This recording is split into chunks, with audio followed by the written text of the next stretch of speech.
Scientific Progress Goes Crash by Drax. Experiment 247, Day 1. Subject of study: why does Rainbow Dash keep crashing into my library? Hypothesis A: she thinks it's fun. Disprove because Rainbow prefers staying in the air and hates helping me clean up. Hypothesis B: she's clumsy. Rainbow is extremely graceful in the air, though. Hypothesis C: none. Further study needed. This wasn't creepy, not in the slightest.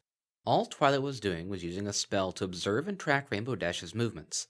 If any normal pony tried this, it would be creepy, but this was for science, which isn't creepy unless you're trying to bring some pony back from the dead. Compared to that, spying on her friends was really the lesser of two evils. She'd chosen this day specifically to start her experiment because, according to prior records, it was the type of day Rainbow was most likely to ram straight into her library. Sunny, with enough cloud cover to provide ample sleeping destinations, and a slight wind current to beat her wings against to offer her something of a challenge. Perks of being a princess, she thought as she levitated a hoofful of hay fries into her mouth. When you ask for weather reports for weeks in advance, they have to give it to you. Her eyes were trained on the small model Rainbow Dash her magic had created. She'd interwove a tracking spell along with a very intricate mapping spell, and voila! A dedicated model of Ponyville, given form by her magic, was laid out across the library floor, complete with its own miniature version of Rainbow Dash barely 3 inches high. Also a town hall that had been turned into a sofa chair for her viewing pleasure. She'd naturally had to close the library for this. She'd get an earful from the mayor for that later. And of course she'd had to send Spike to spend the day with Rarity. He didn't know about this little side project of hers, and if he did, he'd just try to talk her out of it, saying that spying on your friends wasn't the right thing to do, or legal. But a lot of things said this wasn't legal, like the law and common sense and Princess Celestia, who for all intents and purposes was the law. But if science listened to any of those things, ponies still wouldn't have figured out how to... Actually, now that she thought about it, a majority of pony society ran on magic, but science had its place still, and she would prove it with this.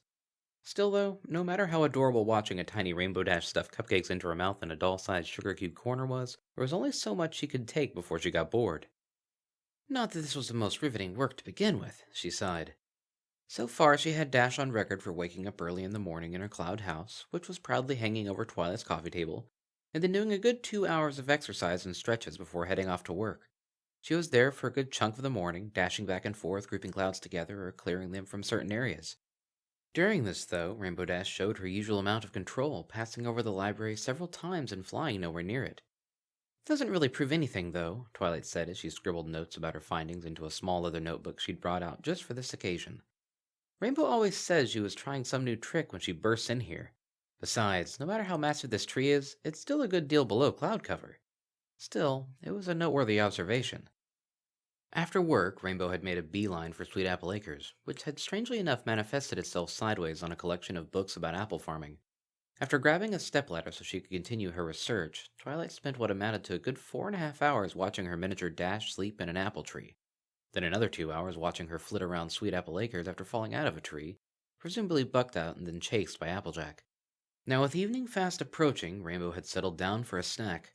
From what Twilight knew about her rainbow-haired friend, this was a fairly typical day for her, except for one small detail. Flying! She hasn't gone to practice all day. Twilight felt like pulling her mane out as she slumped in her seat of power. As much fun as science could be, no pony ever said it couldn't be boring, and watching Rainbow all day was definitely more boring than awesome. Come on, Dash, she groaned at the mini Dash that was busy licking icing off its face. I'm not looking for a sonic rain boom, just a little bit of flying and a little bit of crashing. That's all I need. Almost as if Celestia had heard her prayers, or Discord had been messing with her all day and decided to stop, Rainbow suddenly leapt out of her seat. Waving goodbye to what Twilight could only assume was Pinkie Pie, the blue Pegasus let her wings stretch out to her sides and took off, zooming her way out of Sugar Cube Corner. Twilight couldn't suppress the slight squee that slipped from her mouth. A whole day of nothing had led up to this moment. She levitated her notebook over to her and watched as Rainbow started her usual routine. First was the speed test that Rainbow always performed on herself to see if she'd gotten any faster. Simple enough, just a back and forth across Ponyville from one end of Ponyville to the other. Little chance for crashing during that. Twilight marked that off the list of possible crash hazards in Rainbow's routine she'd made. Next were some simple procedures to gauge maneuverability. Despite Rainbow's large wing size, she was incredibly aerodynamic, able to make sharp turns and twists, and the best way to test that was by weaving through the streets of Ponyville. Twilight was lucky the tracing spell was so powerful, otherwise she never would have followed her friend's movements as she buzzed through the streets of Ponyville. dodging back and forth to avoid what Twilight could only assume were ponies, and ducking in and out of alleyways. Jeez, Twilight muttered as Rainbow rotated sideways to fit through an alleyway she should have in no logical sense been able to fit through. Is it me or Rainbow Dash a bit more sprightly than usual? Napping aside, Twilight recorded her observation in her notebook, and then immediately trained her eyes back on her friend. Now was time for the good part. Rainbow started things off simple with a few loops and a mid-air twist. A barrel roll here, an aileron roll there, but as the performance continued, it gradually became more complex. More speed, more twists, more tight turns that her body shouldn't possibly be able to hold up against, all while her tail traced an afterimage behind her in the sky. Back and forth, the colors blended and split, forming something of an image in her mind's eye. It was beautiful, and Twilight found herself completely forgetting about her notes while she watched it. As Rainbow started to slow her movements, Twilight was freed from her trance and could finally feel her heart racing. She hastily used her magic to grab onto her notebook and checked off a good portion of her list. As far as Twilight could tell, Rainbow had run through her entire routine, minus one sonic rainboom. But there's no chance she'll try that this close to Ponyville. Too much collateral damage. Twilight bit into another one of her, now cold, hay fries. Maybe this isn't my lucky day. Twilight's thoughts were interrupted as Rainbow slowly started to rise above the cloud cover. Oh no you don't, uttered Twilight. Her horn began glowing as she extended the spell to follow Rainbow. Twilight grabbed a hold of her stepladder from earlier, positioning herself just right so she could poke her head above the fake clouds and see what Rainbow was after. She was just standing there. She'd torn a hole through one of the clouds and was staring down at Ponyville. What is she... Wait a minute.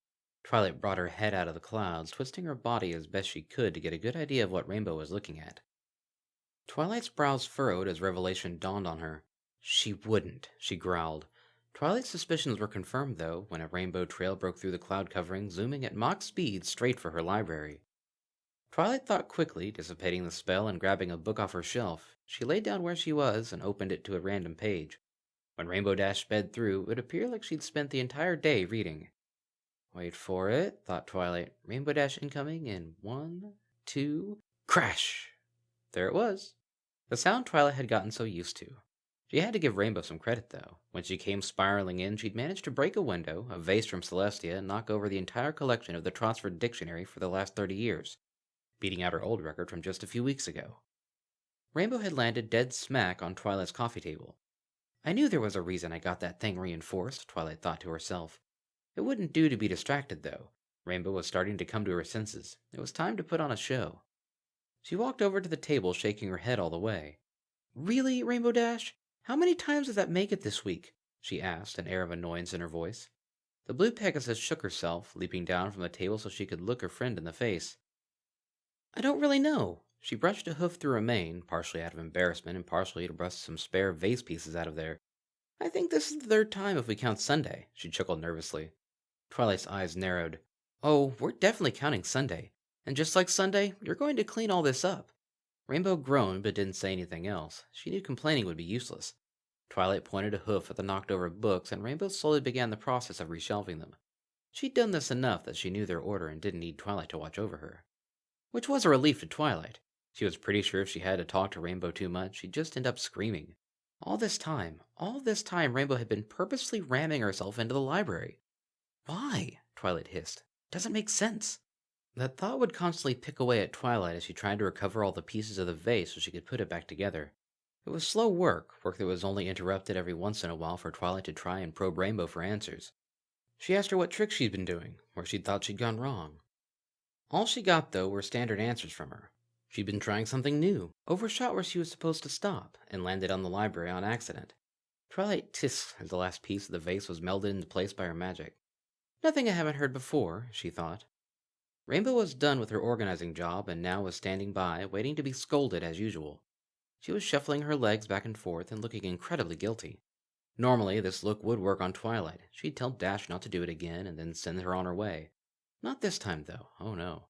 This time Twilight knew the truth. Dash had been doing all of this on purpose. Twilight approached her friend, intent on giving her the biggest talking to of her entire life, but then stopped herself. Not only would it ruin her experiment, but the grimace Rainbow had given her when she had seen her approach was just too pitiful. Yelling at her now would be like screaming at a helpless filly, and Twilight was pretty sure Dash was well aware of this fact. So instead, she gave the Pegasus her usual speech and then told her to go home. Rainbow cringed. Oh, come on, Twilight, it's late out. Plus, it's set to rain. Can't it just stay here like usual? There was a very vindictive part of Twilight that wanted to say no, but found she couldn't. And so, reluctantly, she nodded her head. Rainbow's face broke out into a big smile that, strangely enough, lifted Twilight's as well. Great, I'll get the fire going. This had become something of a routine for them lately. Rainbow always did a considerable amount of damage to the library any time she came barging through, and since it was usually pretty late at night by the time she got done putting everything back in its place, Twilight refused to use magic to help her, Rainbow would often spend the night.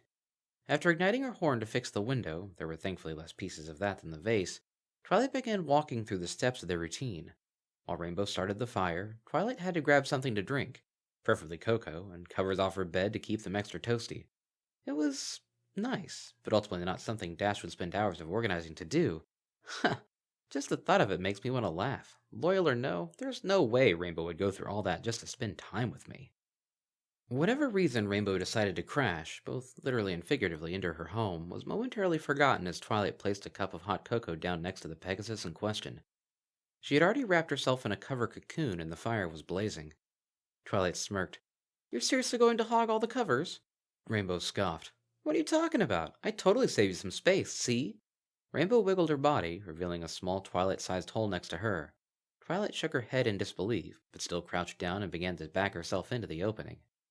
It was a bit of a tight squeeze, with her body being pressed up against Rainbow's, but still, it was nice. This was nice. All thoughts of experiments and guilty Pegasus fleeing from her head, as the warmth from the flames in the body next to her washed over her. With Rainbow unpinning her wing and wrapping it around her for added effect, and the dull sounds of raindrops beating out a lullaby on her roof, it proved not only impossible, but illogical for her to not lay her head down and surrender to sleep. And so she did. Experiment Day 1 results. Inconclusive.